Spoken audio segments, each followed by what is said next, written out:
جس کا نام نامی اس میں گرامی محمد بن عبداللہ بن عبد المطلب بن ہاشم بن عبد مناف بن قصی بن کلاب بن مرہ بن کعب بن لبی بن غالب بن فہر بن مالک بن نضر بن کنانہ بن خزیمہ بن مدرکہ بن الیاس بن نضر بن نزار بن ماد بن عدنان ہے۔ حضرات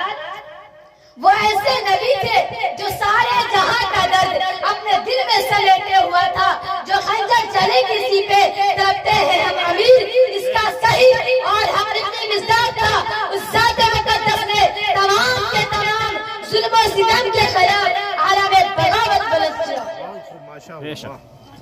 اور تڑپتی ہوئی پوری انسانیت کی مسیحائی کی